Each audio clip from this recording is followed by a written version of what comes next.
You're aware people can hear you. People can now hear you. Jesus Christ. Oh no! Instantly cancelled.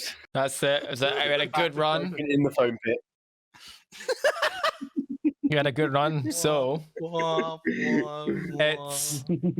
it's been a long time. It has been 71 days since we last played. What? Yup, 71 days. I have aged. And it's just become an old man in that time. yeah. So 71 days and we're back. So hi. So what we'll do is I will remind the party of where we're at and what has happened so far. Just a quick refresher, and then we'll dive in. So where we left off. Stage. Where we left. Oh my god. So where we left off, the party had successfully kind of like escaped Elturel and entered the plains of Avernus. Mhm. After following Lulu for a while, they arrived at Fort Knucklebones, where they met some interesting creatures, shall we say. When arriving, they were kind of startled by the small creatures with like what looked to have a red hat, and at first thought were hostile, but after some talking and stuff, they were let in and met some interesting, shall we say, people. Upon entering two Kenkus, I would hesitate to call that thing a person. two Kenkus, noticed the party and noticed their flying companion Lulu. And upon recognizing Lulu, they kind of signaled to what looks to be the leader of Fort Knucklebones. After a few moments, the party then are introduced to a hag creature called Mad Maggie, who had what looks to be some sort of flesh gnome beside her. The party. Flesh gnome. Yep. I think it's something else. Sorry. I know. The party, after some conversations with Mad Maggie and the Kenkus, managed to, in a sense, strike a deal. Mad Maggie would help them unlock Lulu's memory in exchange that she was going to be able to peruse Lulu's memories for some ancient relics that Zeriel may have lost. Maggie then said to the party, obviously, that this will take some time for preparations and she'll need to gather some parts and resources. During that time, the party were free to explore Fort Knucklebones and use the facilities as they needed to rest up. The party then decided to kind of split up, with all bar Craven going to the Kenkus.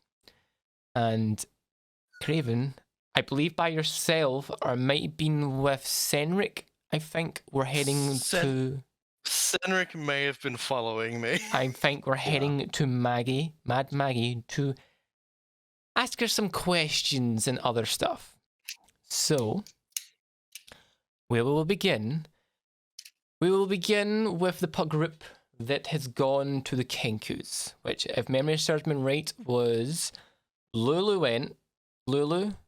Brimrock, Ultep, and I believe Bridget went to see the Kenkus, who looked to be working on some sort of mechanical machine. So, as this group approaches, you see Clunk and...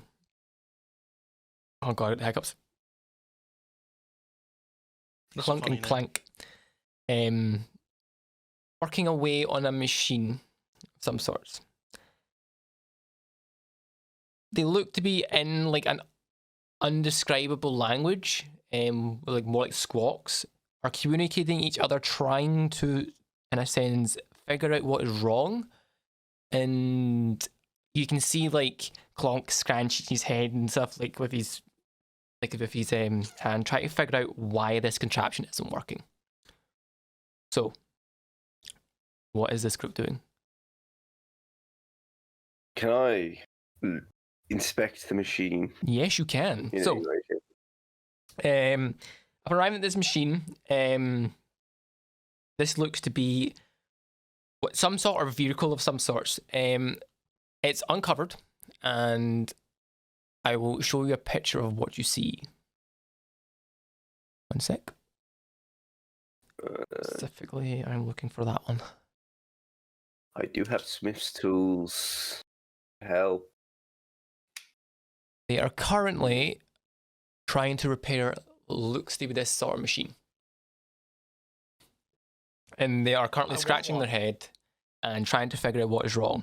Lulu is kind of like flying about the rig as if she's trying to help and figure out what's going on, but to all avail, they are struggling to figure out what's going on right now.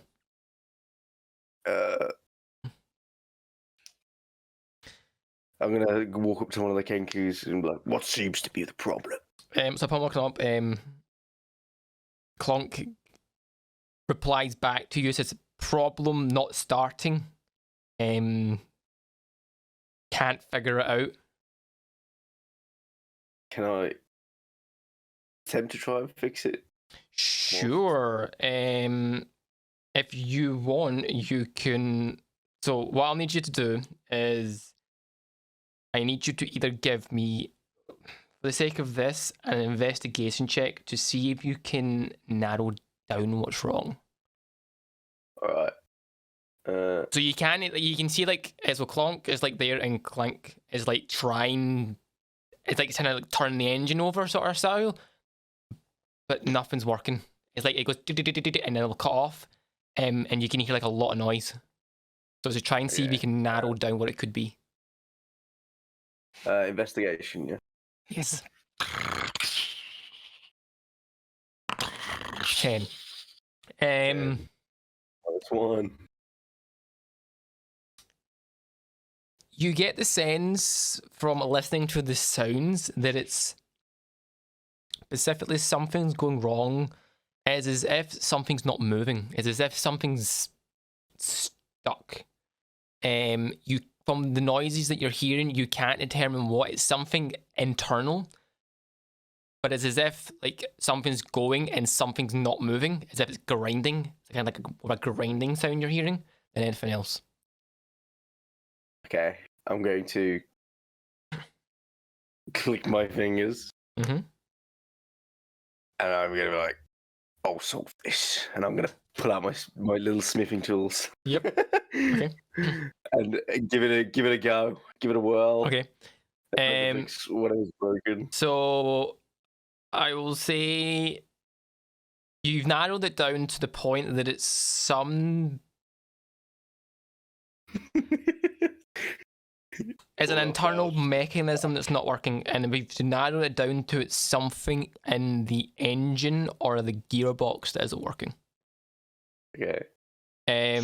What is everyone else doing as you see Brimrock pull out his smithing tools and begin to, in a sense, pop open parts of this vehicle? I come over and start inspecting it and helping. Okay, so Immediately. So if you want, you can roll up either and I'll say an investigation or an arcana check to help narrow down the fault. I'm gonna go investigation. Mm-hmm. Bridget, what would you be doing? Are you just observing? Hell yeah. Yeah, but I'm just observing. That's fine. You're kind of like standing guard, making sure that Lulu's not in any sense of danger, because right now I believe you're not really trusting what's going on right now. You're kind of like standing guard and protecting Lulu. To be fair, I Yeah. also like the idea that with Bridget, there's a 50-50 chance that she's either seducing or viciously, savagely beating a small gnome. Oh my god. The fleshy gnome is and we don't know which it's going to be fuck. at any given moment. So with that 17, I'll tip. You managed to narrow down that there's something wrong within the gearbox. And upon opening the gearbox yourself, you determined that one part of the gear, like parts of this gear, are grinding, and specifically there's a spiky gear. It's like kind of like a spiky gear that is, in a sense, not working properly. It's as if it's giving off a sort of That's what I'm looking for. Is it smoking? Is it like? It's not like that. It's as if Fine when looking at all the gears, this one gear is as if it's slightly different color, but it's giving off some sort of demonic presence, as if something is physically or something is possessively not allowing it to move.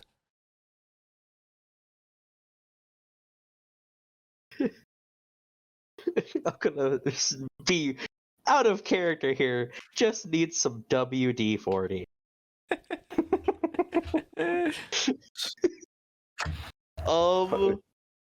I try to grab onto the specific gear. So Just So upon grabbing See onto if the I can't gear, get it. you Yeah. get the sense of there is some demonic essence within this gear, and it's kind of you've never seen a gear like this, but what you're getting is something has corrupted this gear. Whether it be some sort of your knowledge and stuff, you would know with some sort of like curse, or something has partially possessed the gear. It's an automatic, dude. Hey, Bert. I know I asked Mhm. that when we, finally get to Avernus, we get some demonic gear. You took it a bit literally. You took it a little bit literally. Yes. So also upon you also finding this, how difficult would it be to remove this gear? you would require, so with what you rolled, you would notice that to remove this single gear would require a full disassembly of the gearbox itself. True. Plus, you'd Well, have to if we're going to remove fix the something, might as well crankshaft fix it Yep. properly. So upon you seeing this clunk and clank come up and go, looking at you, looking at the thing, and he goes, "Is it?" and like, pointing at it, if that's the, if, like pointing, is that what's wrong? Yep. That is correct. They kind of look at each other and they're like, kind of look at you and then look at you as like. Start laughing. They kind of like, it's not like they kind of don't. They kind of look at each other as if they don't want to disassemble this because, in a sense, It's annoying. it's you get the sense it's going to be really annoying and it's going to take a very, very long time to disassemble to get that gear. You see, Clonk kind of have a look at it and is like, kind of taps it and then looks around and as if you hear the words you hear him say like dispel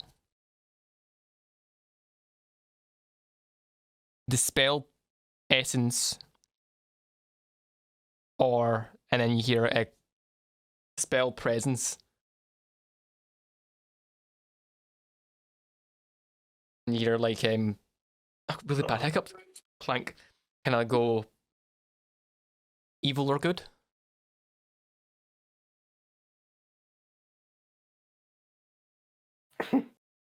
Cursed.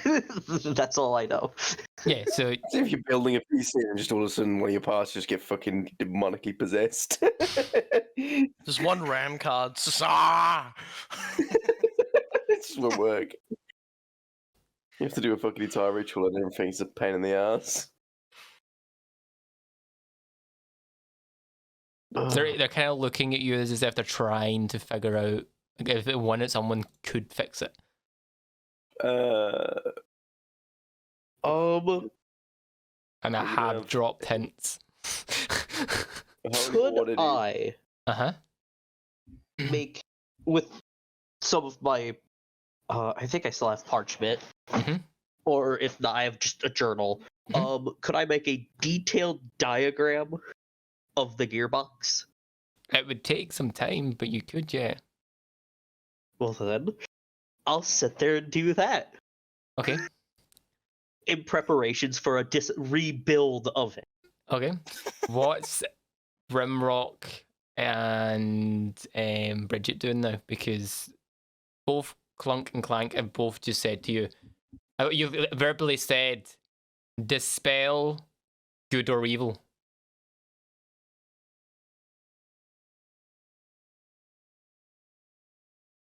I mean, Um,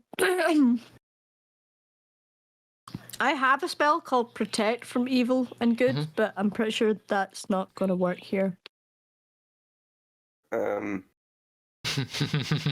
is just fucking absolutely fucking going away at that engine. He hasn't listened to a word anyone's saying. Okay. It's just um, look at dads. They're just like, no, it can't be. It's just good. so, Bridget, can you roll me just an intelligence check to see if you can distinguish what they've just said? Okay. Straight intelligence. Where the flip do I find that now? On your character sheet, just roll intelligence. Where is it? Very can't top of find your it. character sheet. Oh, it's been so long. It's been like a while, I know. 11. It's Okay. been a while. You get the sense that what they're asking to you for someone to do is to cast a specific spell, Yeah, I got that. right? Which is either something with dispel or something with good and evil in it. Yeah, I got that, and that's what I Right. was saying. I do have a spell that says Protect from Evil and Good, but reading the spell, Uh-huh. it doesn't make sense how it would work. Unless it's like an aberration. You never know, but do you say that to them that you have this spell? Yeah, well, that's what I Yeah. was saying. Okay, sorry. Okay, so upon you saying that, they look at you and kind of come down and kind of like push you towards this gear. But so when Pecking your head. the gear's not a creature. The gear's an object, How do you know? but Yeah, but it says it's, until the spell ends, one willing creature you touch is protected against certain types of creatures. So Yeah, but that's why I'm thinking, you how does kinda this like- work? they kind of look at you and kind of point at the ear, asking you to cast, and they're like, from the confusion in your from Bridget's given, you gonna get the sense that they're saying that the vehicle is alive itself. Oh, Specifically, like okay. they're like pointing, and it goes, and like, you can see them like pointing to the heart as if they're saying that it's alive. That Okay. I touch the vehicle Mhm. and I stroke it nice and gently. And, she should. This is a vehicle. and I cast Protect from Good and Evil. Okay. And I say a little fucking So something. upon doing so, everyone that's around the gear, which is pretty much anyone that's there, I'm excited. And then I Yeah, I you just hear hush it. Like I'm You- still stroking away, and I'm like, hush. you hear the almightiest screech come from the gear itself in a what looks to be demonic cloud leaves the gear. And upon doing so, Brimrock, are you inside the actual engine, or are you inside the vehicle just tinkering away? Like if there is a bonnet or like an open hatch, I'm just fucking Okay. tinkering away. I'm just You're banging sitting there tinkering away, and you don't notice what's just happened, and all you hear is and the thing springs to life. Ah! Yeah. And the contraption just and starts going to stop, and you start to hear the revs, or kind of like the bzzz coming from the vehicle. It's not the first thing that sprung to life when Bridget stroked it. Christ. Both clunk and clank kind of like let out this other like cheer or scream, and kind of like shake your hand, Bridget. Kind of like try to shake your hand and like go around shaking everyone's hands as if kind of like saved them from a lot of work. They also hear them say like that they want to tell Maggie of what you've done to the system and stuff, and kind of like pat you in the back and stuff, and kind of like try to push you away from the vehicle a bit, because obviously they need to get it fixed and get it moving, but are very, very pleased that you to help them. They said that you can watch, but they have to do quite a lot of work now. I enjoy watching. Okay. Disgusting.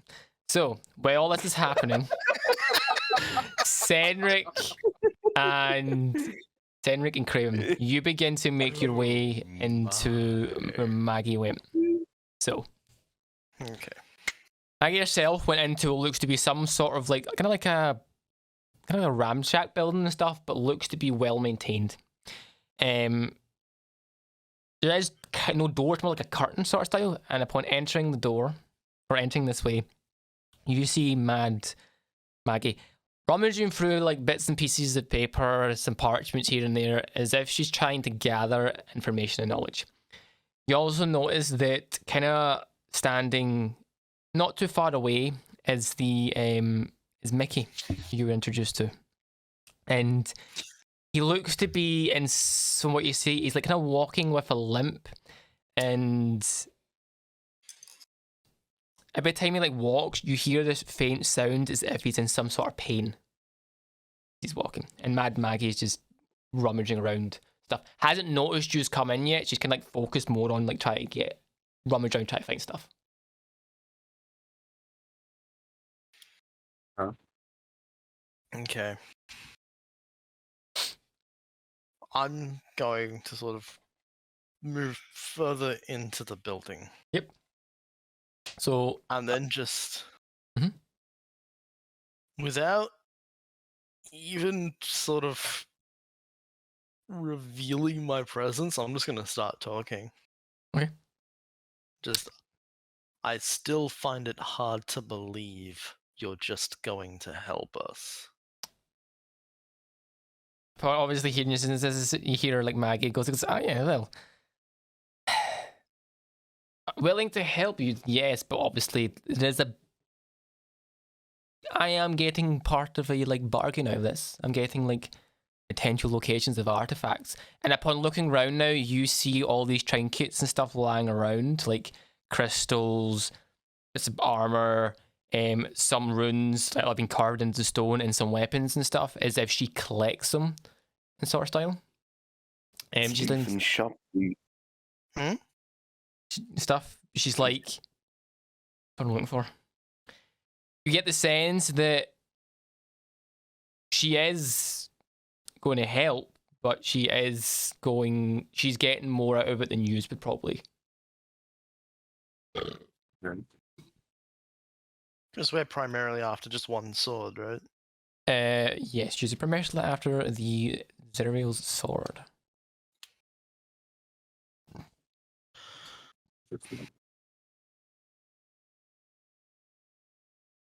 Okay. Mhm. Sort of looking around. So Just glancing over and taking in all these objects. Sure. Right? Yep. Okay, so what are you going to do with whatever objects this allows you to find? kind of looks at you, and she's like, well, the objects have sort of a high price, shall we say.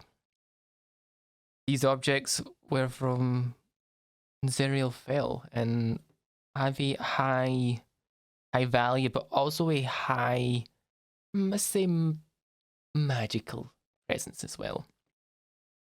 Some of these artifacts, shall we say, have immense source of power within them.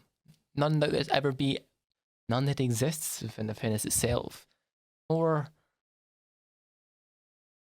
not demonic, but more holy power, and it can be a very, very, and you can see her like her lips, potent, shall we say, very powerful.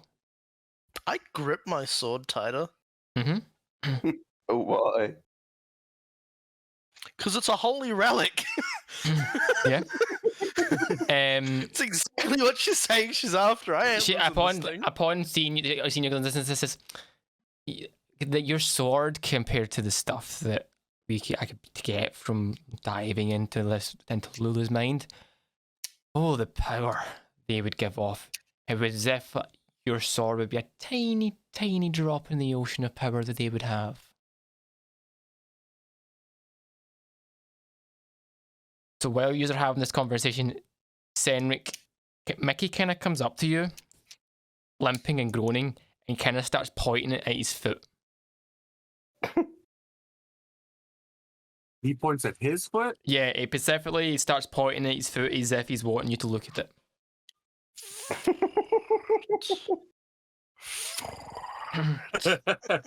This gnome's got a foot fetish, dude. Oh Oh, no. no, this thing's a giant. This flesh golem, thing's isn't like, it? I'll show you a picture of Yeah. him. This is what he looks like. So this has just approached you. I have too many times. It's just a picture of me. I'm gonna be very upset. Oh no. It is a picture of me. So the thing on the left is approached you and is pointing at its foot. Gross. I'm probably gonna step back a little, but like look at what he's pointing at. Okay. So he's like pointing at his foot and he's kind of lifting up his left foot, pointing at it as if something's wrong. Okay, I'll look at it. One of his, Okay, one so of give his me- toes is on backwards. Give me a perception check to see if you can see specifically what he's trying to get you to see. 19. He has a splinter. Not quite. Not quite. I need So shoes. upon looking at the foot he's lifting that and he lifts up, you notice that there seems to be like a bone fragment shooting out from the base of his foot that shouldn't be there. Ooh, And stuff. that's And, unfortunate. He has a bone splinter. and he's kind of looking at you as if he's asking you to kind of help remove it or help deal with it in some way. Looks like Mickey's got a bone to pick with you in a center. And, that's awful.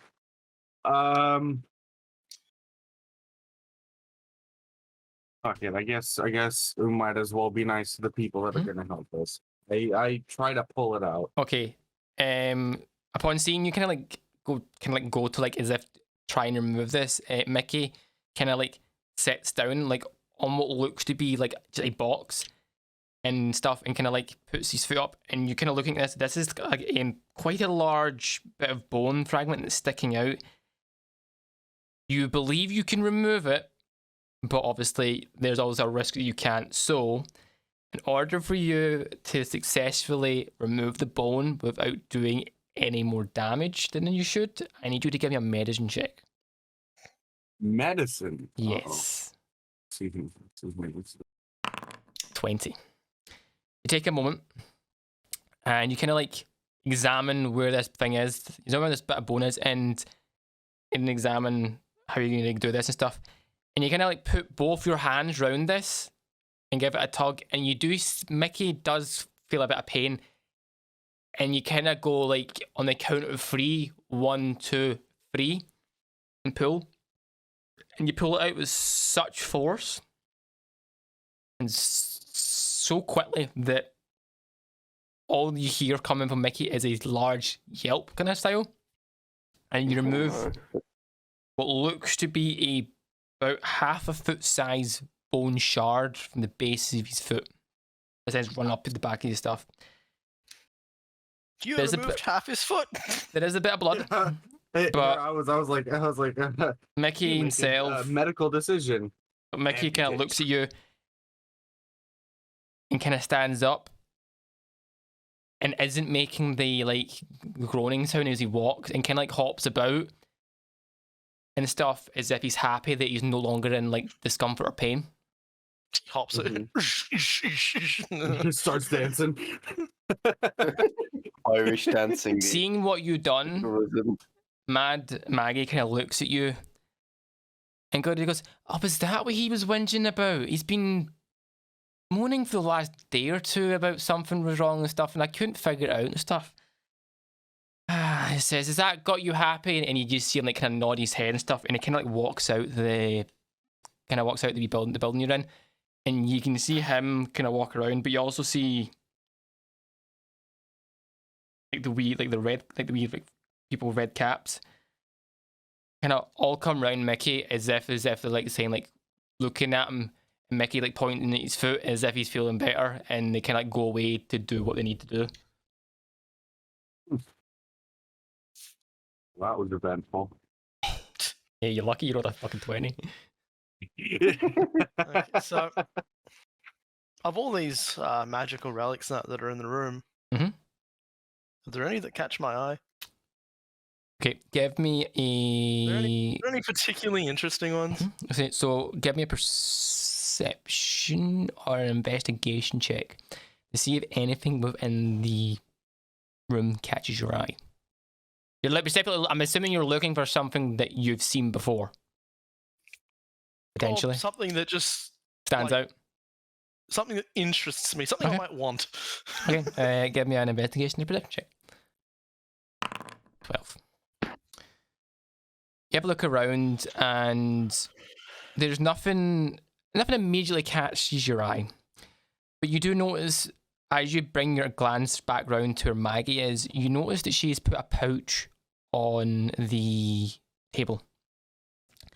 And the pouch is not shut, it's open.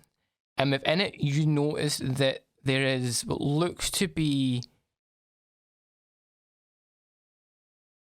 5+ coins that are glowing slightly white. And it's as if the way that they're glowing, they're larger than a normal coin. So imagine a gold coin is about, will fit in the size of your palm. This is about, each of these coins are about 3 times bigger. And So they're pouch of dinner plate size coins. roughly, but you get the sense that this bag is slightly compressing the coins in space to the point that they would be heavy but are a lot lighter than they should be. And they're giving off this kind of white glow that has catched your eye. TARDIS coins, D. Okay. And they're like right next to her. Is she paying attention to them? They're beside her. She's not paying attention to them today, but she knows they're there. Because she effectively put the bag down there as if she's going down and looking around and stuff. So she kind of sees him at the corner of her eye. Okay. Can I get Senric's attention? Yeah. Senric, you can attempt to get his attention. Yeah, you can signal him if you want. Yeah, you can give him a signal. Like, can I try and silently wave at him and like fucking yeah? Okay. Think of the same thing I'm thinking. Without having Maggie notice. Do you want? So Yeah, you try, just like, okay. Give me just like when she turns around to like grab a book or something, I'm gonna sort of give wave me at fucking Senric. Okay, give me a sleight of hand sort of thing right now, because you're going to try and signal them without being too obvious here. 14. Okay. Good. Great. That's good. We're doing like pointing at the coins.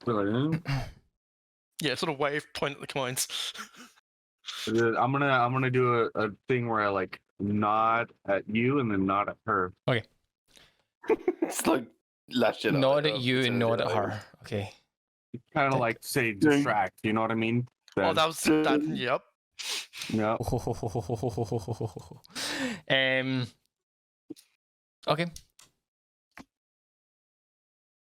I'm only gonna You signal. take one coin. Oh, you take the fucking bag. You signal, Okay. and you get Serenic's attention as if to go for the bag. Serenic, do you go for the bag?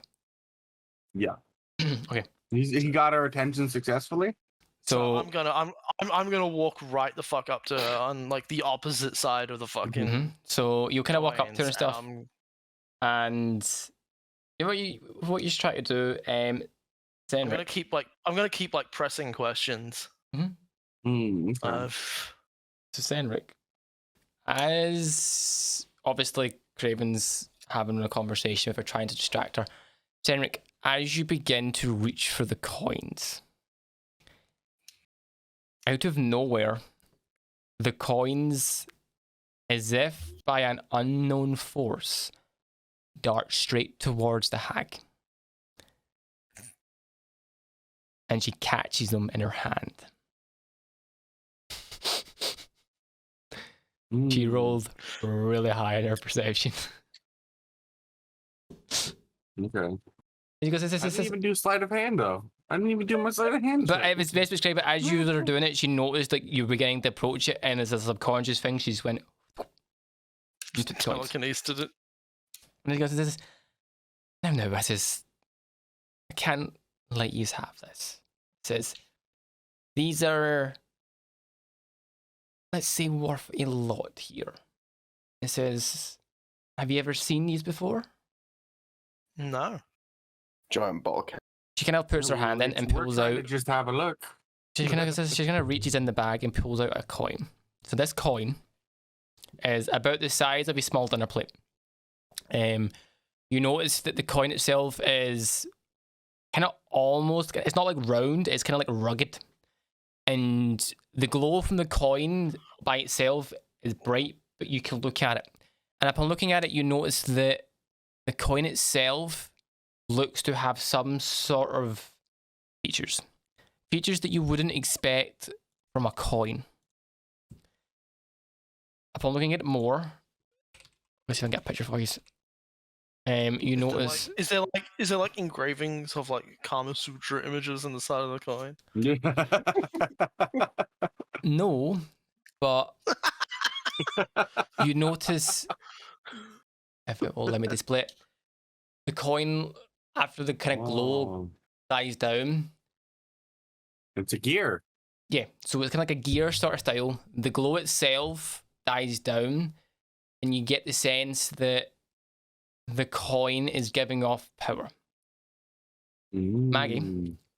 Describing this to you, and says, "This coin is what we call as a soul coin. It is made from melted infernal steel, and it weighs quite a bit on its own. These coins are very unique and very powerful. They contain the soul of a creature that has been imprisoned. As a result in, shall we say, defaulting on a deal that was made. Mm.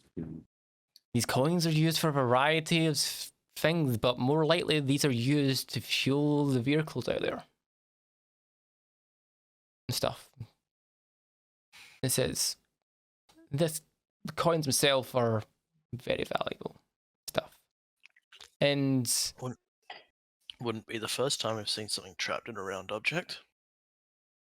kind of looks at you and it's like, you're intriguing, aren't you? It says,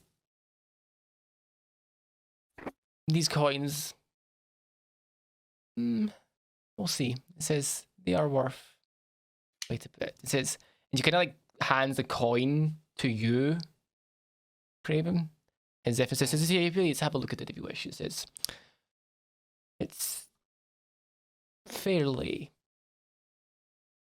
unique, and it says, "I don't think this might intrigue you a little bit more than everyone else." Okay, I'm gonna take it. So I've been taking the coin itself is it's quite heavy. It weighs about your sword. It probably weighs about half the weight of your sword that you normally would carry around, without it being made as your thingy. There's got some weight and stuff. Upon you picking it up, you notice that the kind of glow around it, like brightens, as if it detects the soul of a living creature. Okay. Upon holding this coin, you do hear the sound in your head of a very, very quiet, sort of like scream, sort of style, like of pain coming from it, and you get the sense of holding this coin that the power it's giving off is immense.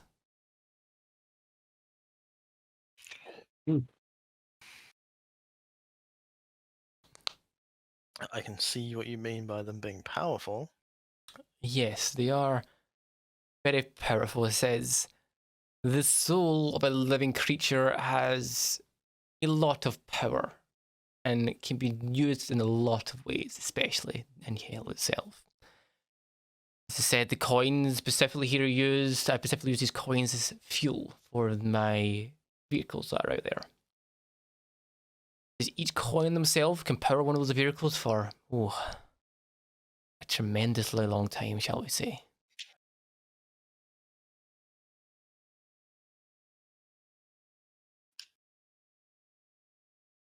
So what kind of deals do they default on that gets them stuck in a coin like this? Well, it says it depends. It specifically that deals with the demonic, the devils.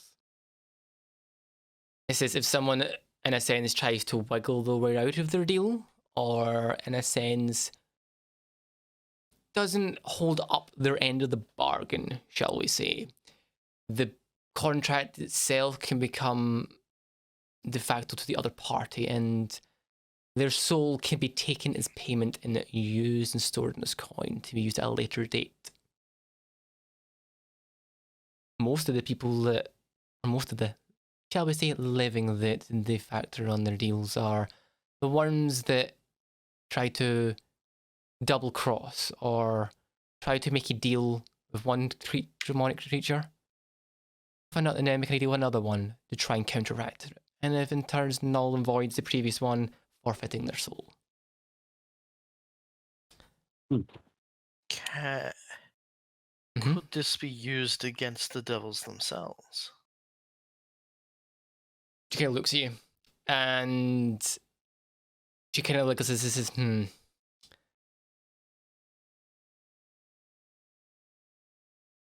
not necessarily, no.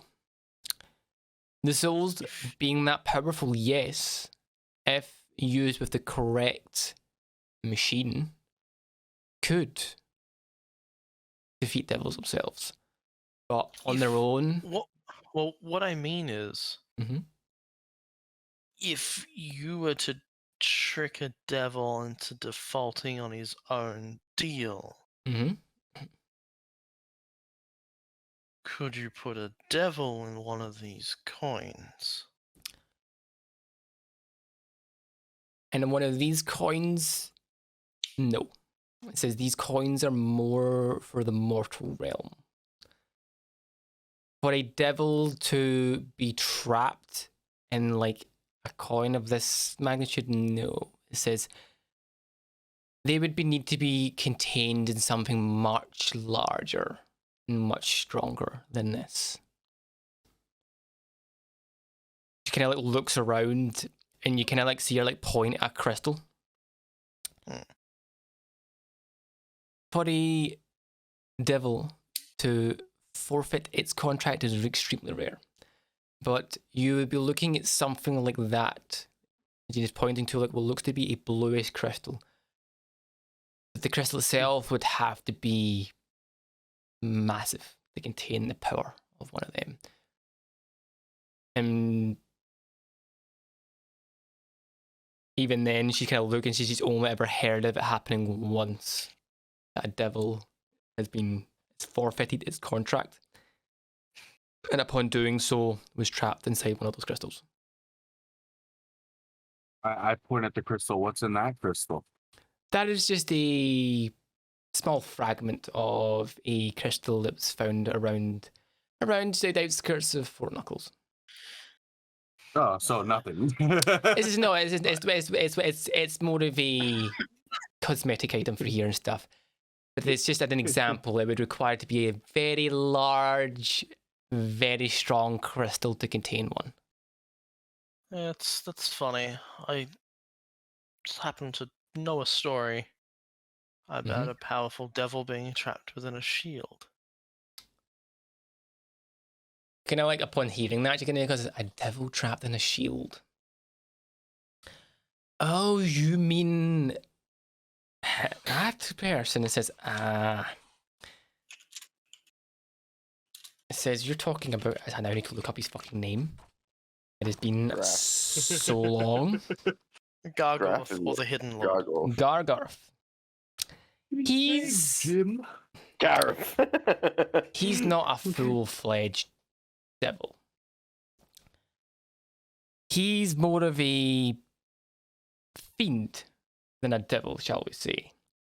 And he always likes to give off the impression of being a devil himself. But he is one of the, and from knowledge and stuff, one of the low-ranked demonic creatures. Really? This calls him a demigod.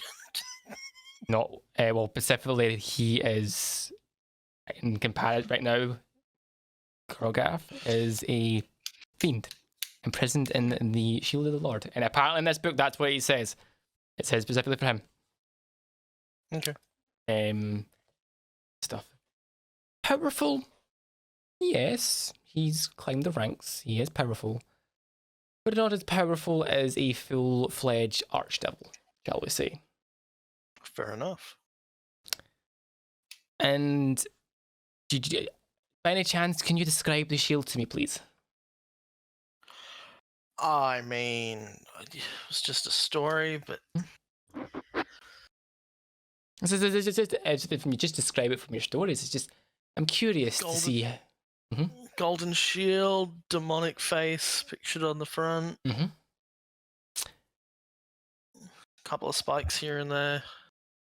Couple of spikes here and there, and you kind of like see her like rummage through.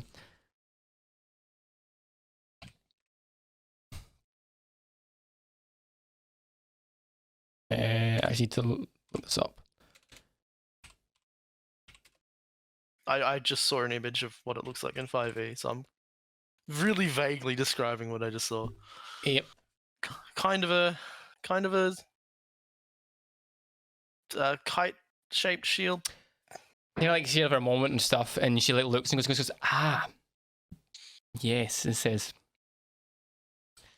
That shield itself reminds me of bits and pieces of it. It says parts of the material I believe that shield was made of may contain parts of a crystal. It's not as powerful as one to contain a archdevil, but enough to contain him, I believe. Okay. The crystal itself doesn't have to be intact to contain a demonic presence. Ground up, mixed in with the correct stuff, it can contain the soul of one within pretty much anything. Well, according to the stories I heard about that shield recently, it may have found its way back here.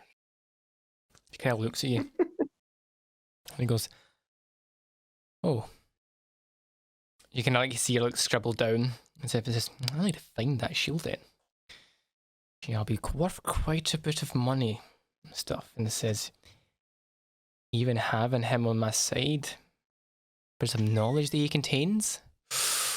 Oh, the knowledge he would know from the war. Oh. I perk up at that. Oh, it says, are you interested in... Kind of like CG perk up. It says, are you interested in the Blood War? This is the war interest you, not by choice. Oh, it says that what he knows is he knows a lot about the war. He knows where hidden keeps are. He knows where treasures may be hidden. But he also has knowledge on the people that fought in it. Some of which have been lost for a long, long time. The knowledge that he would know may lead to where they are, or where they're contained.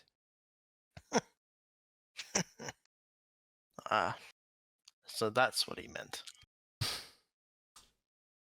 I say that out loud. Kind of looks at you and says, have you spoken to him? Looking at you, kind of like intrigued now, hearing you say that. It says, and kind of like approaches you and leans in and says, looks at you, kind of gives you a look up and down and says, you hear going, sniffing.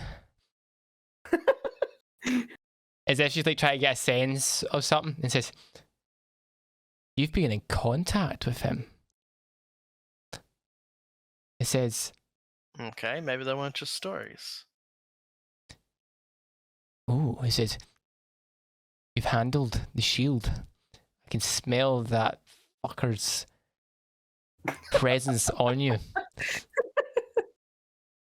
Stuff Do they is catch any other? Do they catch any other presences?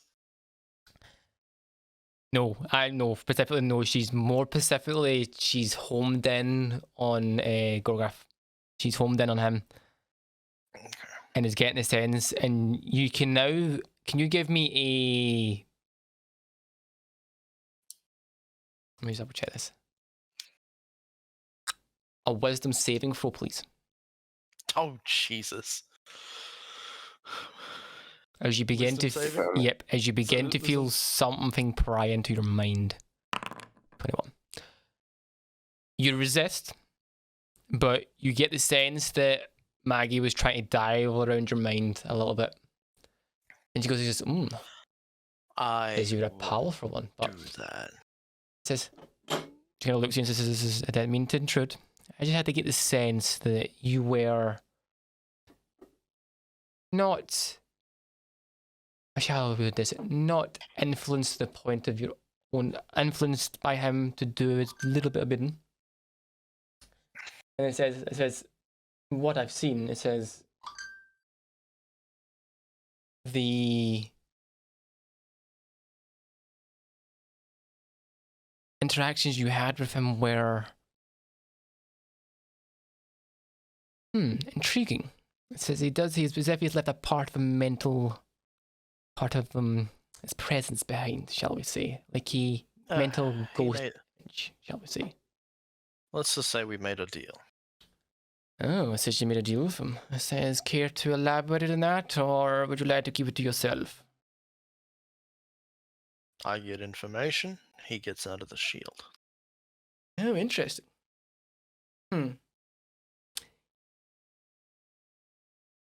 Interesting. What sort of information were you looking for?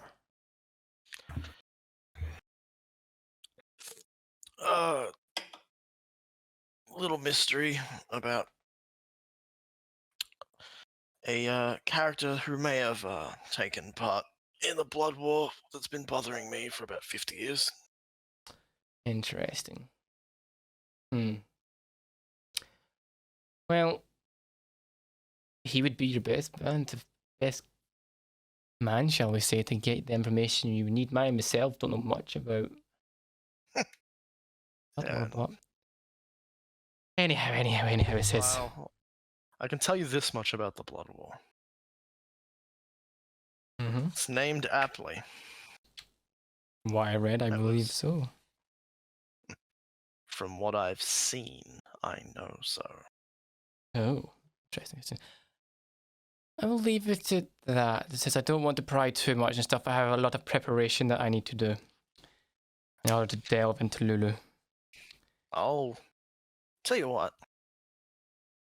Mm-hmm. You have a lot of artifacts of the magical persuasion here, Mm-hmm. many of which may help us on the journey to come, may Mhm. help us get what you need. Mm-hmm. I'll tell you what I know Mm-hmm. for something.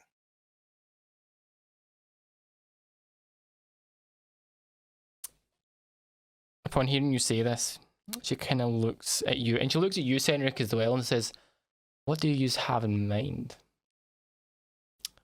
What sort of deal are you trying to make? What would you want?" And upon obviously this conversation What- happening, you can now hear the rumble of the engine outside spring to life. What do you believe would give us the most assistance? She kind of has a think. And he goes, See, I really like living, and I'd hate for my life to end. So, whatever gives us better odds of survival. how about this? How about in exchange for whatever you want to be you're offering, I might give you a vehicle to travel around in. And by the sounds of it, I look back at Cedric to see what he thinks of the deal. Seems fair. Could be very useful. Get us from point A to point B a lot quicker. Yeah, a vehicle fine. would help us traverse Avernus. Yes, it says, and by the sounds of it, they've got the one that they've been working on fixed. And start Mad Maxing our way through hell. Perfect. Witness. So, Gotta walk out there and fucking. Altep and Brimrock have just completely overhauled the whole vehicle. so she says, New this flag indeed. if what you offer is of value, it says, I'll give you a vehicle. Okay. What about a first-hand account of sections of the Blood War? Ooh, that might get you one, shall we say? Depending on what you offer, shall we say, might determine on what vehicle I may give you. Okay. Well, So, are you actually going to describe the blood war here, or you want to just roll? I mean, I'll probably just roll. Mm-hmm.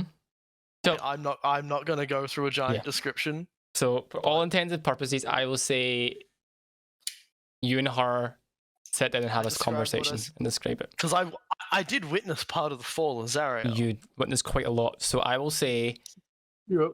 while this has happened, this will take a bit of time for you to obviously describe stuff. So, Senric, are you going to stay, or do you want to go outside and see what the others are doing? I kind of stick around, but I Mhm. do peek outside to see what's So- going on. You peek outside and you see obviously this machine spring to life, and your fellow part members are kind of all around it working on it. You do notice that some of the small creatures with the red hats are wandering around the place and stuff, and you also notice what looks to be like a human dressed in robes walking around and stuff. Something so. What I'll say right now, Craven, if you want, roll me a D100. Oh boy, I love these. 19. Okay. Fuck. Alright. That's 29, not 19. Well, 19. It could be it could be good, it could be bad, you don't know. So Doesn't matter, does it? it does, because there is. I'll tell you this right now. Like, this is a bit of insight. There is something else I'm keeping track of when you are here that influences what he's just rolled. So, the rest of the party, just to come back to you, upon assessing and repairing the infernal machine, both Clank and Clonk are tinkering away and stuff, and you do notice that upon looking around, you notice various other humanoid creatures around. You notice several of the red caps, shall we say, walking around the place. But you also notice that there are a few other creatures here and there. You also notice the same humanoid person dressed in robes, and has his like a hood up, walking around the place.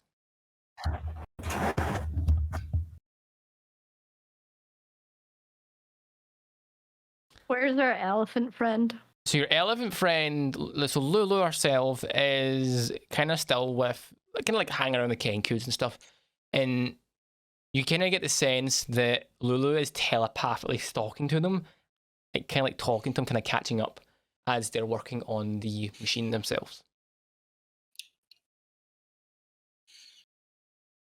So they're trying to work, and Lulu is driving them fucking nuts. Perfect. Kind of, yeah. engineer them. The humanoid with the hood. Mhm. Are they looking over our direction? They kind of like give you a glance as they walk by, but you see him, you get the sense it's a male, not looking at yous and stuff. He looked at yous, looked away, but is looking at the red caps and looking at them as if he's trying to look at them, trying to work something out. And it's as if he's looking for something in specific. You see him looking at them and looking at the ground and looking at them as if he's trying to work something out. How many of you fuckers do I need to sacrifice to get myself a new pair of earrings? Mama's gonna get me a new soul coin tonight. So, this is what are you doing and stuff? Because for all intents and purposes, you have got a while. The drop rates on these fuckers are terrible.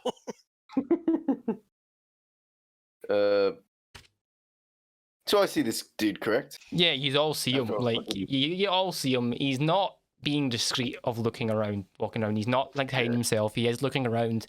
He looks at you. You get the sense that he looks at you for a few moments, looking at the red cap, looking at the ground, looking around as if he's trying to find something.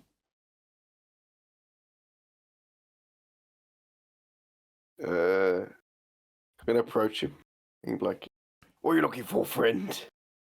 Upon I kind of fucking grab his hand like that and shake Okay. it like from the wrist, like a real Viking fucking.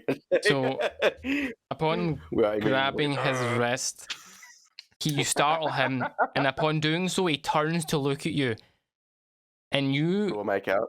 So this is a human, well dressed. You get the sense that you kind of grab his arm, you feel the stuff. But upon turning and look at you, you now see like kind of like a darkish void of where his head is, and it takes you a minute, but you notice that it's not a head; it's a skull. Mm. And he turns round, and you then see the mouth of the skull open, and he goes, "Oh, this is. Can I help you?" Yeah. Yeah, can I help you? Yeah. Hello again, friends. I'm a skeleton returning from the dead, determined to be relevant again. So can I help you? Johnny Blaze, it's you. God damn it. What are you looking for? This is gonna look in the stuff. Struggling to I find dropped my glasses. You This is- don't have eyes. So Where are my contact lenses? so you kind of like see him speaking and stuff, and he says, I'm looking for my tooth. It says, and you now see as he speaks, one of his front teeth and the bottom of his jaw is missing. And he says, I'm trying to find my tooth. Oh my God. I'm trying to find my teeth. Yes. I'm looking for my tooth. It says, I'm looking for one of my tooth. This is one of those blasted fucking red caps ran off with it. It says, I'm working in out of nowhere. Something got flung across, smacked me in the jaw, and my tooth went ding, ding, ding, ding, all on the floor. And one of those quick wee bastards took it. You couldn't help me find it, could you?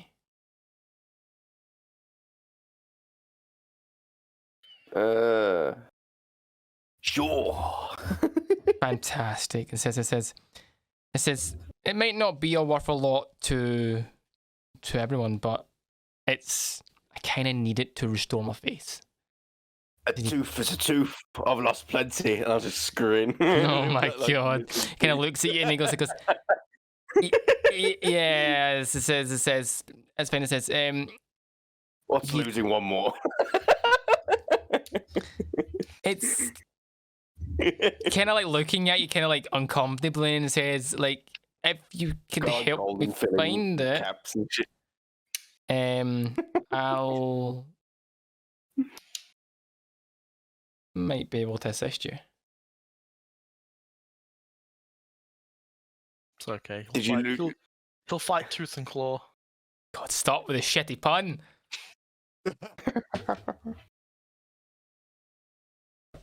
So, Love it. where did you lose it? It says, like points to what looks to be like a small, sort of like a tent of some sort. It says, as I was outside my workshop, and as I said, out of nowhere, something came flying across, smacked me right in the jaw. Tooth out with it, and as I looked up, I seen one of the wee red caps run and snatch it. Run away. Detective Brimrock on the case. This is Grimlock. It says, Strolling over like to where shakes your hand and Fraser says, points. He says, when you find it, just come and see me and stuff, and I might be able to help you in some way. So, is the rest of the party going to help him, or are you just going to sit and watch? We Old Tep and Bridget.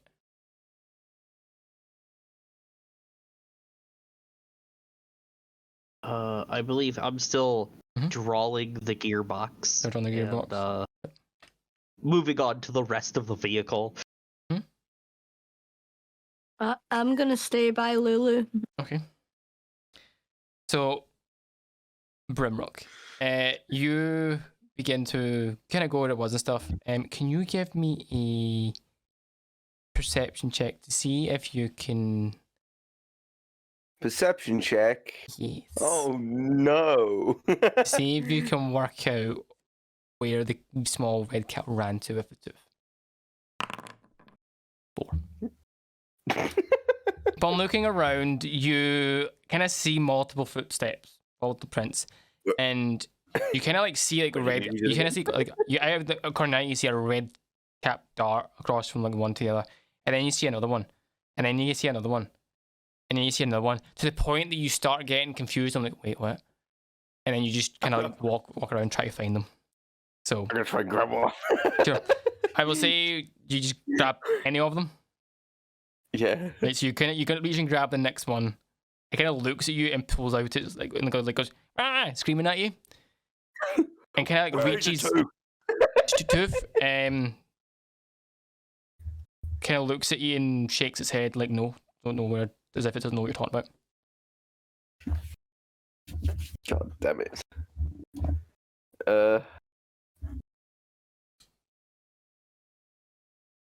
Fuck. Fuck. Where?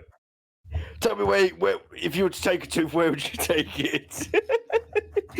She starts shaking him. Okay, give me an intimidation, because you're like looking at it and you're now shaking it. So it looks at you and That's disgusting. kind of like looks at you and kind of like swipes at you and manages to break free and run away. Don't worry about it. Right? Chasing after him? I'm chasing after him, but I'm not trying to catch him. Okay, so you chase after him and stuff.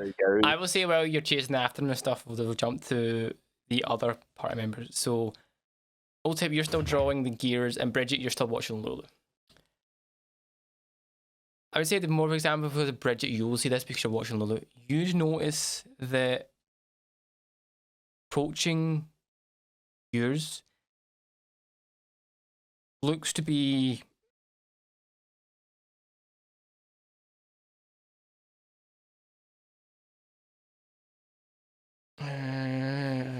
what would I need to go to? So much information.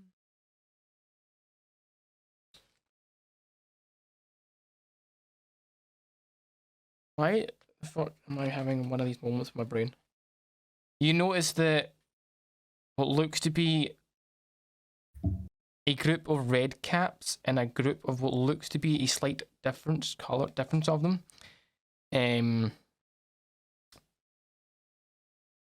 So you notice like some like very dark red caps where the caps cover their entire face and just have eye holes. But you can also notice that there is a small what looks to be offshoot of them that are more like a gnome with a red cap, and you can kind of see them both giving angry stares to each other as if they're about to have a fucking fight. You can like see them all like kind of like wising up to each other.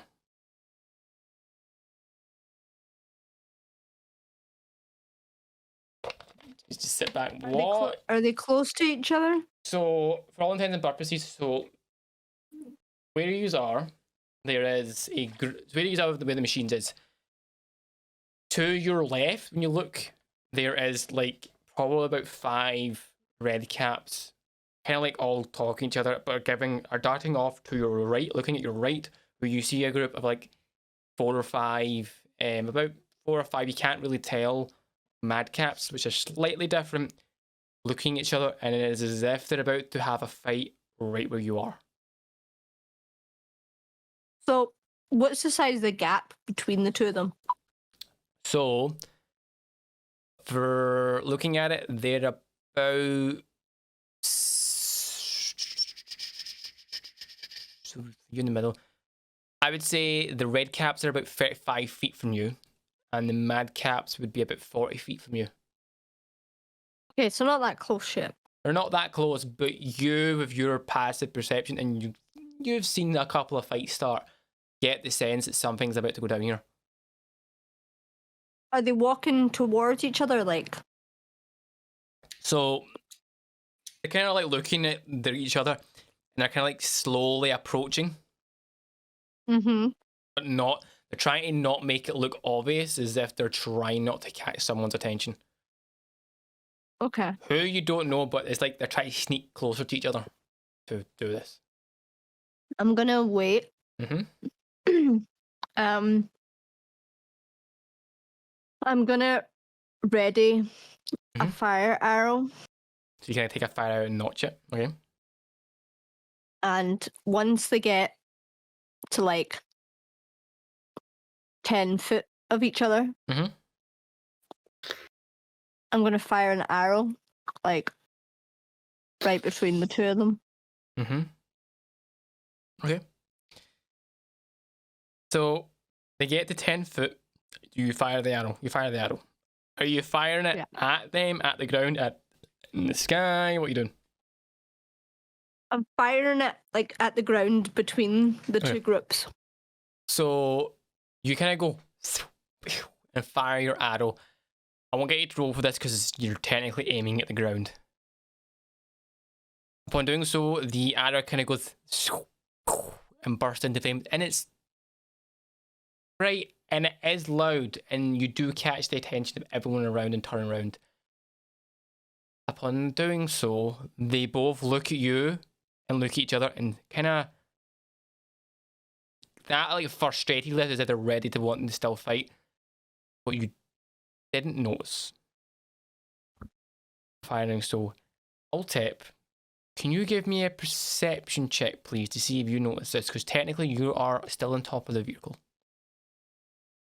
Perception. Perception check, yes. As you sketch this, to see if you notice what's about to happen. 20. Okay. Upon hearing the loud bang, you look up, and upon doing so, you notice that about 10 foot to your right is looks to be a red cap, a dagger in its hand, looking about to leap off of the kind of like platform it's on, straight onto Lulu.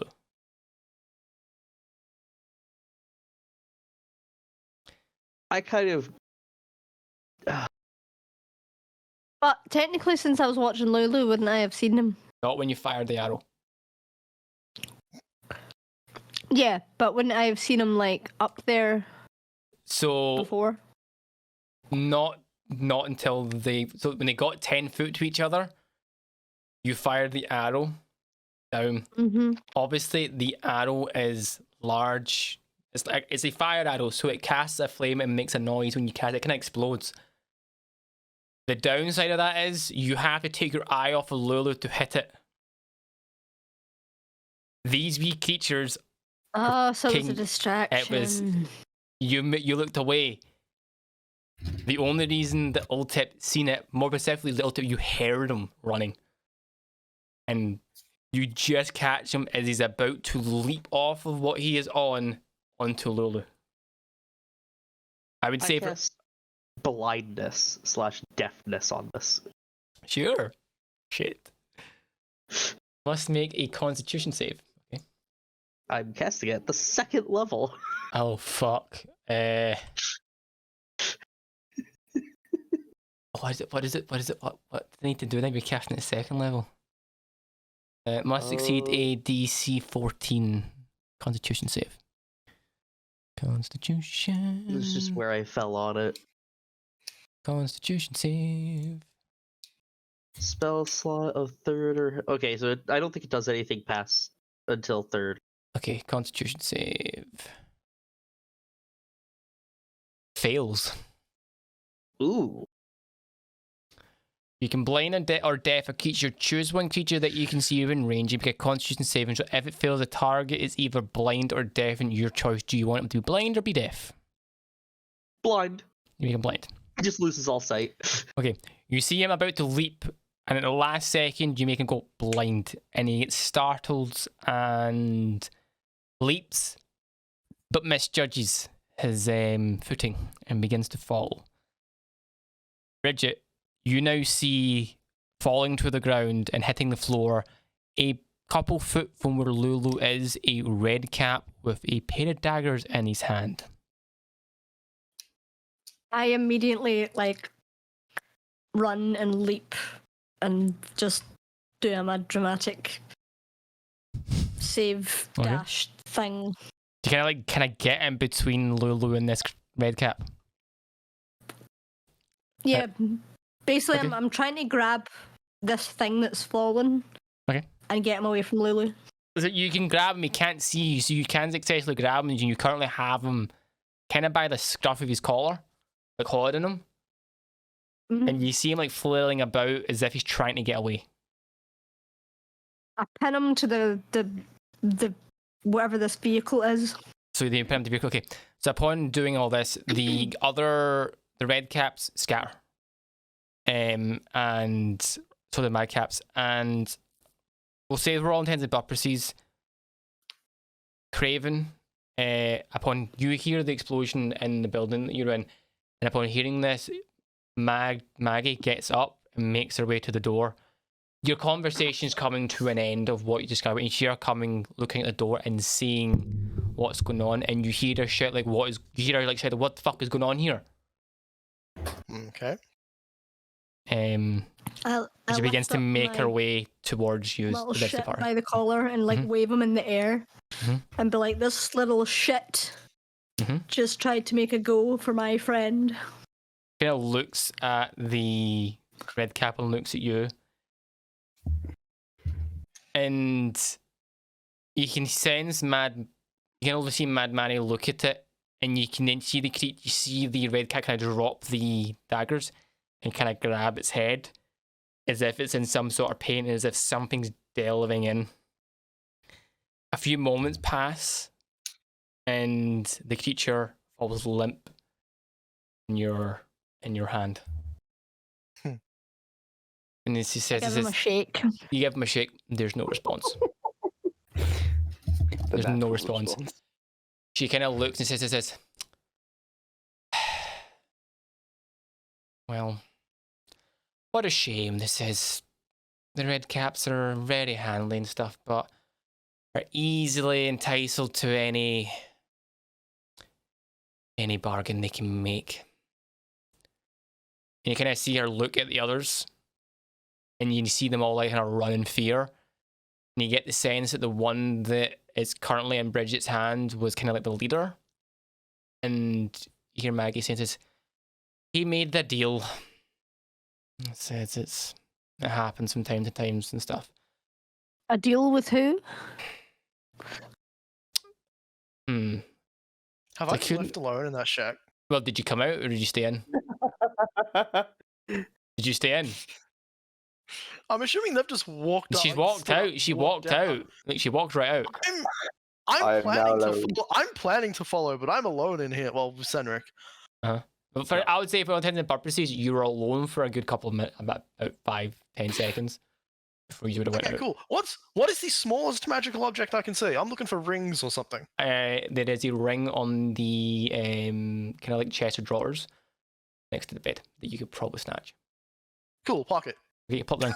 I'll send you what it is later. Senric, you could probably swipe something right now as well if you wanted to.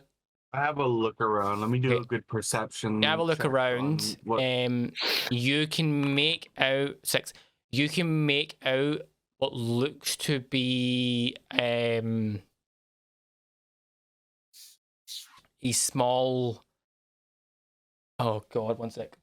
I need to look up this. I'll send you what you find in a minute. So while this is all happening, I'll tell you what it is in a minute. I just need to keep the story going a bit. So that's the fucking monster man, you twat.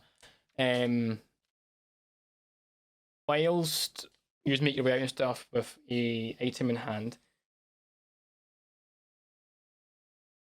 Maggie kind of looks and says, whoever she made a deal with managed to hide its identity, but I get the sense from delving its mind it was some sort of lieutenant.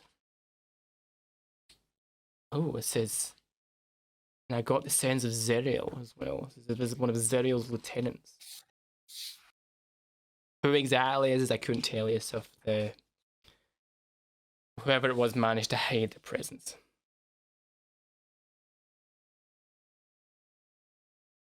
Now then, this don't let that don't let the presence of what just happened stuff. It says, as a token, it says kind of like any sort of like a apology for what's just happened. It says, I will give you a vehicle. And with what you gave me from the descriptions that you gave me from that war, it says the knowledge and stuff is more valuable than I would like. A lot more valuable. Now it says, how many people are in your party? It says, is it just you? There's no one else? It says, He kind of looks and he kind of goes 1, 2, 3, 4, 5. He kind of looks at Clank and Clonk and he says, fix a. It says, keep working on this. It says, but get me a vehicle that will carry them all, please.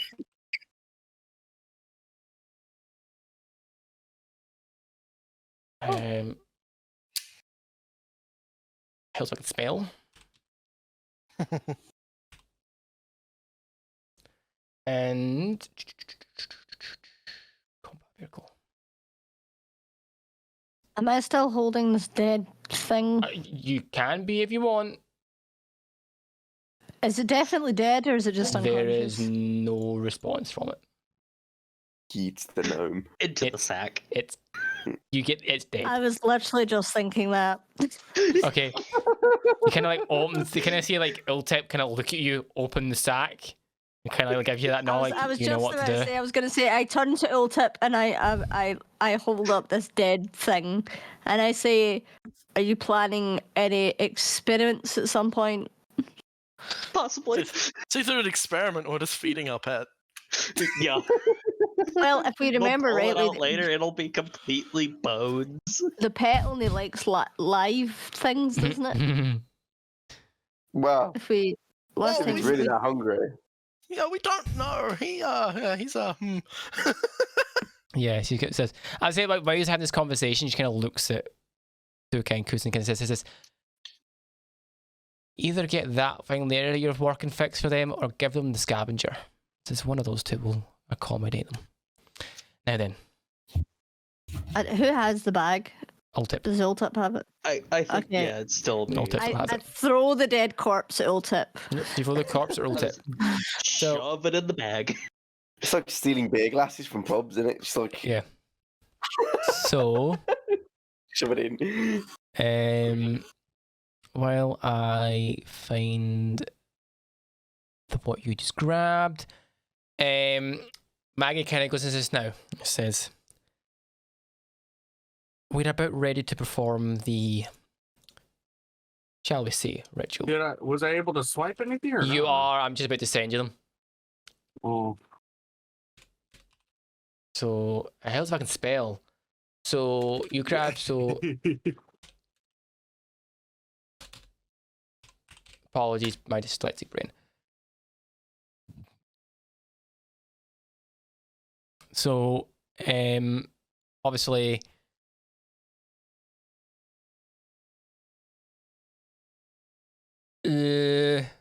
Rain having a fart. Kraken, you get a ring, and this is the downside of having to like find shit quickly on the fly. I asked her to give me 1 hair on her head. She gave me 3. So I would say so Kraken, you grab the ring, and Senec, you manage to grab a necklace on the way out.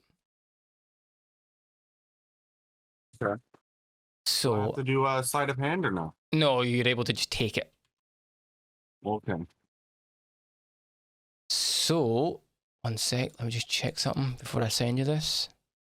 Oh fuck, alright, I'll give you that. So, you managed to, I'll DM these to you. Cool. So, this is what you managed to swipe over. And...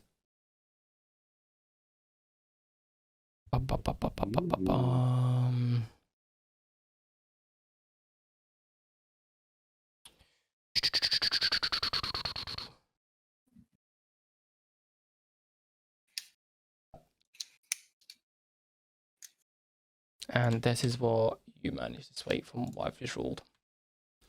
And you managed to roll that. Okay. Okay. So, while else Maggie kind of says, we're about ready to begin. It says, you may want to, you can do this now, or you may want to rest up. It says it's going to be a very intense, shall we say, procedure. It's up to you, or what you wish to do or not.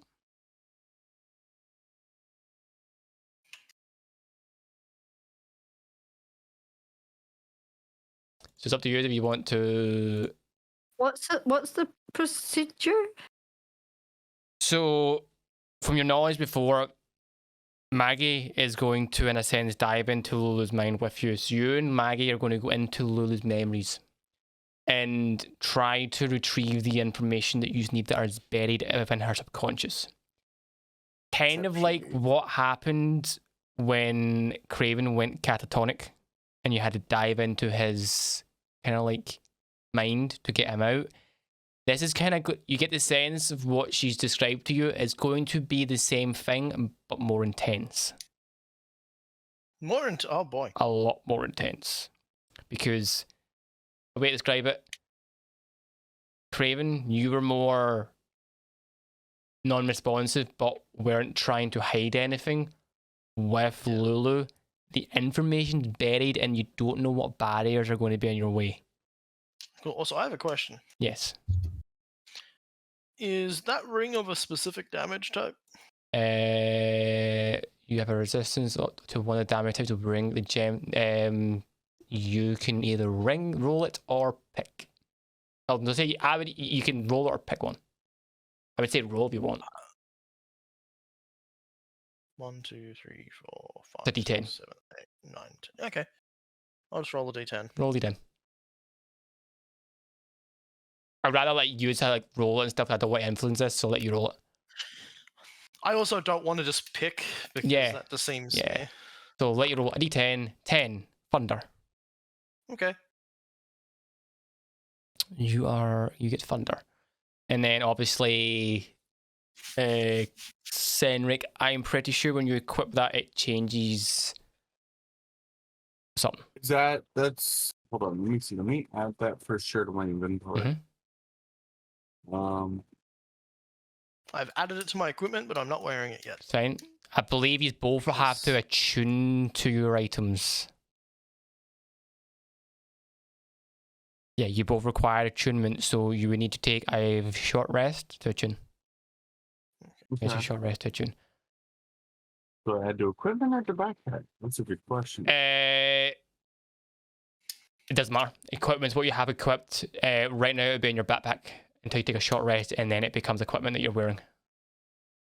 Yeah, I've just thrown mine in a pocket. I'm sort of holding onto it. So mine's in equipment. I just haven't actually ticked it, so it's equipped yet because attunement. you require attunement. So you can take a short rest if you want to now before you start this, or you can dive right into the, in all intents and purposes, the procedure of diving into the Bloater's mind.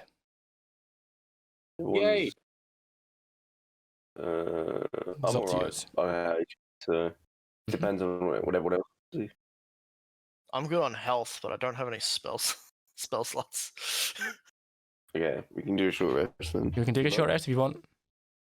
Short rest would attune you to your items if you wished as well. Yeah. Okay, let's do a short rest, and I'll take that opportunity to get feedback on what Maggie thinks of the account of the Blood War. Okay, so you take a short rest. You spend hit dice if you wish. It's up to yourselves. If you want to spend the time attuning to an item, you can, whatever you want. You're going to ask Maggie about what you've told her in this story you tell her. And I'm going to sort of ask, so whose perspective do you think that's from? Kind of looks at you and she says, I couldn't tell you whose perspective it's from. It says, there's too many devils, archdevils that it could be. It says, I couldn't tell you the perception. I couldn't tell you who it would be. Whoever it is, from what some of the stuff described, will have to be a fairly high rank. But could narrow it down for you. That tracks. So, I haven't explained why I know any of this, and I'm amazed no, question. she's not. She's more taking the information in, and she's not going to pry into it. You get the sense that she doesn't want to. She wants to, but she also doesn't want to because she doesn't want what she says to influence or affect what the user are about to do. Does that make sense? I'm just amazed the question doesn't come up. You get the sense that she doesn't want to ask it. Fair enough. So, is there anything else anyone else wishes to do during this time before you begin this?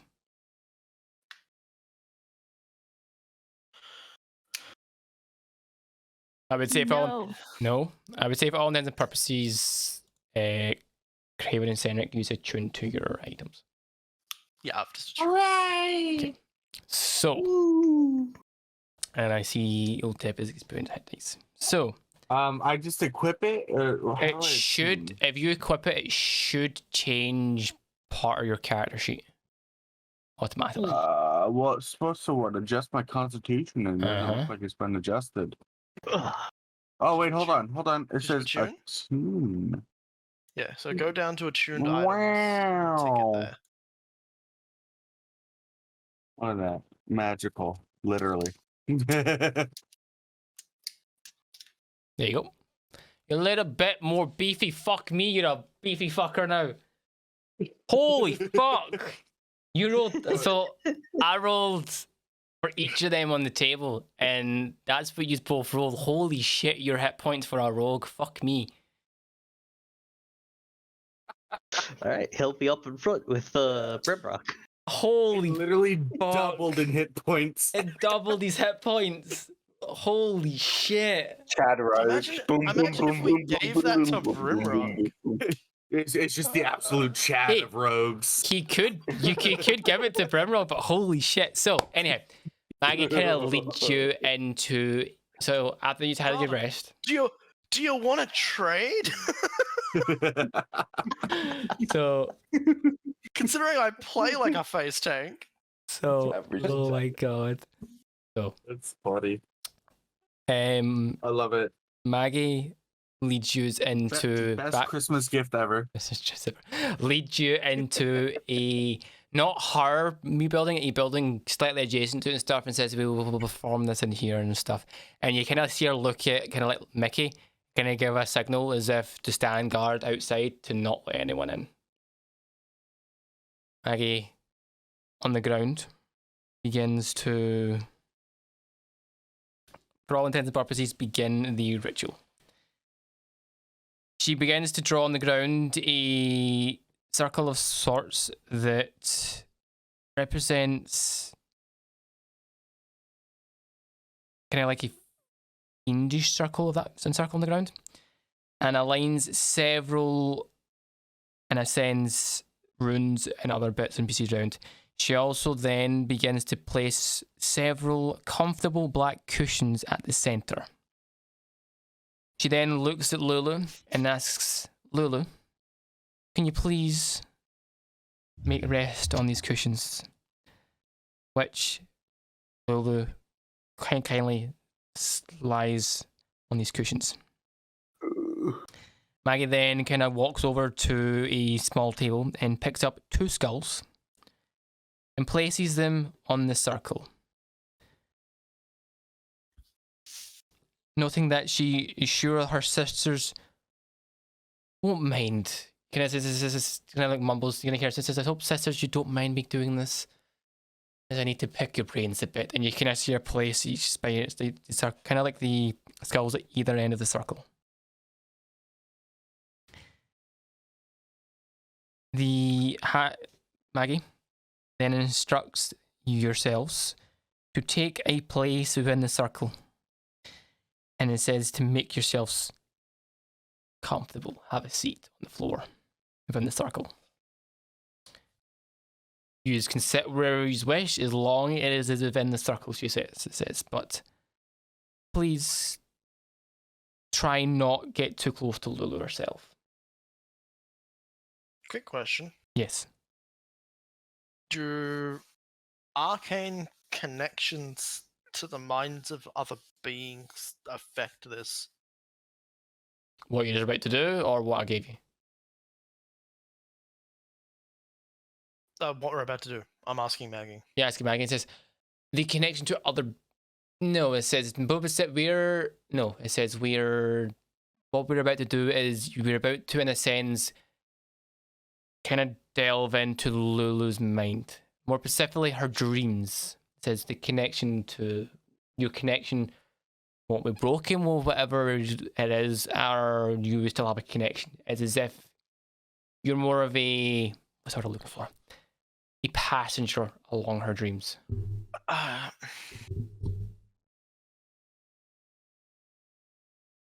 In other words, I should be okay. Glad you realized I was partly talking about you. Mm-hmm. So, So partly talking about me. yeah, as I know you're getting at, like, the fact that Partly talking about half the people here. I know for a fact that someone has a fucking patron that's is connected to him. Someone has something inside them, and other people have shit going on that you don't know about. So this is going to be a clusterfuck if something goes wrong. So and then there's also the bag who might also get brought along at this point. You don't know half the shit. So whereabouts is everyone sitting in this circle? Are you going to sit around Lulu? Are you going to all sit together? Where are you sitting? You want to just daisy chain around it like a cult? Yeah, I'm gonna sit towards the edge, facing in. Form a star with our arms. Just worship the flying elephant. The tiny flying elephant. I want to sit where I have a good view of Lulu and Maggie. Okay, so I you can see sit both of them clearly, and I can see what she's doing with her hands. Okay, so you can. Okay, so Lulu, you kind of sit. You can all sit in a sense that you can kind of all see a bit Lulu, but you could also see Maggie, right? So okay, I'm also gonna do something slightly sketchy here. Okay, what are you gonna do? Partly because it allows me to get to my weapon quickly, but also just in fucking case, I'm gonna sit in the stance I used to call my patron. Sure. You're going to call him or stuff, or just sit on the stands ready to call him? I'm just gonna be ready. So I'm sword across my lap. Understood. Like, so if everyone's ready, I'll read the next part. So, does anyone else want to have anything like to do anything ready? Like obviously, Craven's sitting there and he stands ready to contact his patron if need be. Does anyone else want to have anything else ready? It also allows me to have my hand on my sword if I need to just fucking swing it too. I have my book, but I'm always clutching my book. Yep. Okay. Anyone else, or shall we continue? I'll keep a hand on one of my daggers at my side, Perfect. but out of view. Okay, that's fine. I'll Fine. have my great axe laid out in front of me as if I'm cleaning it. Okay. As if I Fenric? would. Yeah, as if, yeah, as you're cleaning it, but you're ready to, if need be, to grab it. Obviously, we're kind of daisy chaining. So I guess you know what? Mhm. No, I'm gonna have one hand on my my dagger. That is Just fine something and stuff. like that. That's fine.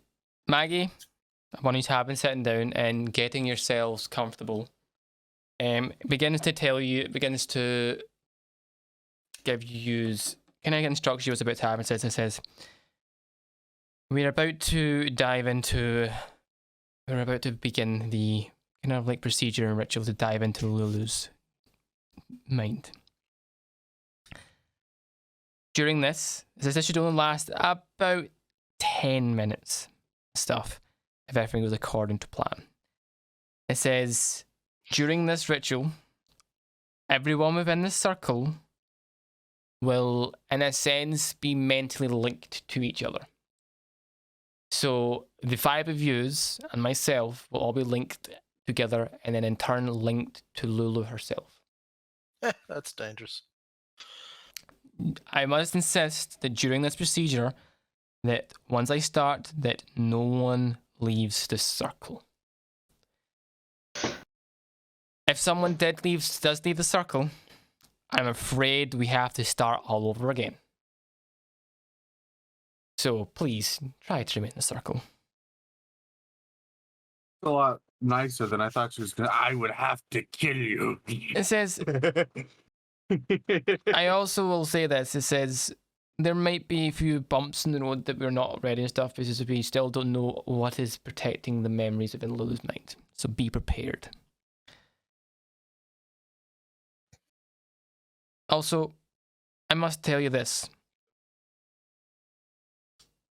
This itself will be like sort of a dream walk of sorts. So I must suggest that you to be as careful as possible within this kind of dreamscape. And try to, for all intents and purposes, survive. Now, if there is any questions, I would speak them now, or we shall begin the ritual. Now looks at you as if she's waiting to see. B. As in, like, what, like dangers? No, just dreaming in general. Oh, it says I you don't dream. I will leave that to. I'll leave it as a surprise for you. We all go in, Boy. and it's just all going. Where did everyone leave? Where did everyone go? So, What's happening?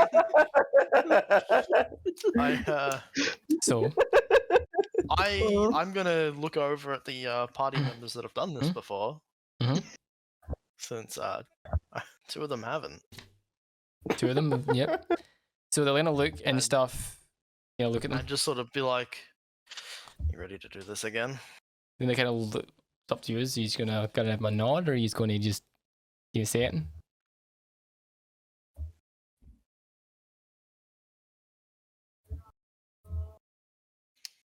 So, if yous are ready, Maggie says, Lulu, take a deep breath and close your eyes. Upon doing so, Lulu takes a deep breath in for a chunk and closes her eyes. You then see, you're gonna kind of like hear Maggie kind of move her hands and then begin to kind of like cast some sort of spell, and you see Lulu fall unconscious. You then all see the runes and the circle itself begin to glow. Kind of a bluish gold. Kind of like a bluish light. Maggie then says to the youths, it says, we are now ready. It says, please, everyone close their eyes. Take a deep breath in and out. And it says, and I shall begin. Do you all close your eyes? Yep. Yeah. starts hyperventilating. I half closed my eyes. I turned mine off. Turn yours off. So everyone bar Bridget, use in a sense close your eyes, and she kind of like, you kind of see Maggie close her eyes, and she goes and says, in order for this to work, we need everyone to close their eyes fully. I Damn it. Okay, fine, I close my eyes. As I sort of Mhm. breathe out, I am gonna like, just for a split second there, just white knuckle on the handle of my blade. Yep, you're waiting on the handle, so upon doing so, you take a deep breath in and a deep breath out. And then everything around you falls quiet. And